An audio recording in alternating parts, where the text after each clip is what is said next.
Regulate dropped on Above the Rim soundtrack and also on your album, and it was a cultural phenomenon. Why was it important to lay out how G-Funk works? Chords, strings, we bring melodies. G-Funk, where rhythm is life and life is rhythm. Well, rhythm is life and life is rhythm. It's about the flow of good music. And that was describing the way I do my G-Funk or how I do it. And that was the G-Funk era. That branch of G-Funk. And it's, if I feel like if you move, walking in rhythm, right. You move in a smooth rhythm, it can guide you in life, and avoid a lot of the pit holes, the potholes and stuff like that. So that's what I meant by that, where rhythm is life and life is rhythm, along with that music. Me being around guys that making some seriously gangster shit, and not taking on that, but creating my own lane of a part of you guys, but this is my own lane, and this is how I do it, but it's still related to you guys. And that was and then being able to take it worldwide, right, and create a what people start saying it's a genre. But when I tried to when I tried to trademark, they was like, what you mean? You didn't make G-Funk up or G-Funk era. I said G-Funk era. They saying that's a genre, that's G-Funk era. G-Funk, okay, that is, you could say what, because they was like, with Dre and da-da-da-da-da. I said G-Funk era is what I'm trying to trademark. I didn't say G-Funk. This is my branch of that same, off of G-Funk, but the G-Funk era, which you guys are saying is a genre. So I wanted to be able to trademark it so I could say, well, that's something I created. Which everybody know anyway.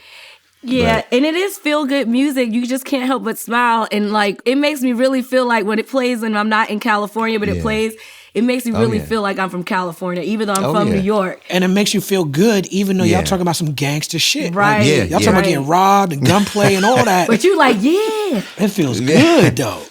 It's a perfect mix of LA sun and culture and the danger. Yes. And master stroke for using the Young Guns thing. Was that an afterthought or was that? I think that was before we even did the song. I did an intro.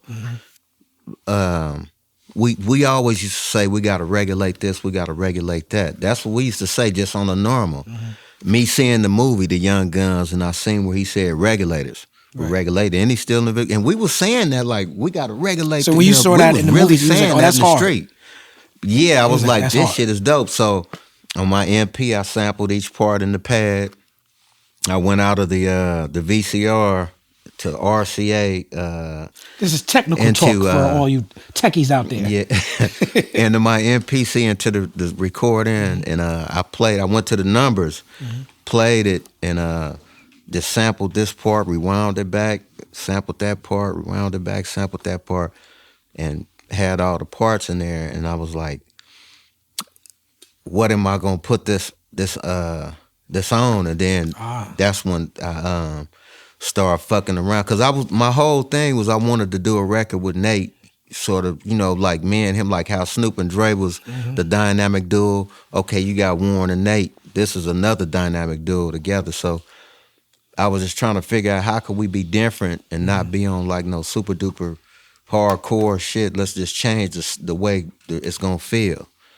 And I played that Michael McDonald. I bought that record in front of Roscoe's. It was a dude selling records. Shout out Roscoe's. Much love to Roscoe's. But I used to hear it through my parents, but just I hadn't heard it in so long. But this guy was selling records. I bought his whole crate, because I'm a major record digger. I love to dig. Yeah, you can call him not a nigger, but a digger. With the heart on. Yeah. Digger.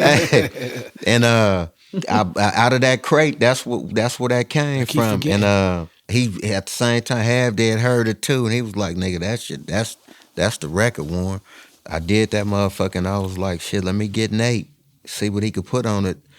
And he came over, and I said, "Well, let's go back and forth." So I started it off. I freestyled that whole.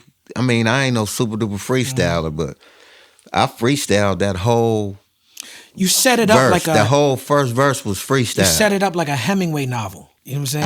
I don't. Yeah, you set it up like I'm talking about the night and the moon. And I'm giving you this scenario. I'm gonna tell you that kind of came from listening to artists who I was a big fan of too. A lot of their stuff was a little over my head, but it was dope. Freestyle Fellowship. Yeah, we all know about Freestyle Fellowship on this RBX, like those guys. I used to listen to that. And then listen to Tribe Called Quest. Listen to you. Listen to the Black Sheep. I used to listen to like all the. I was fans of all of that.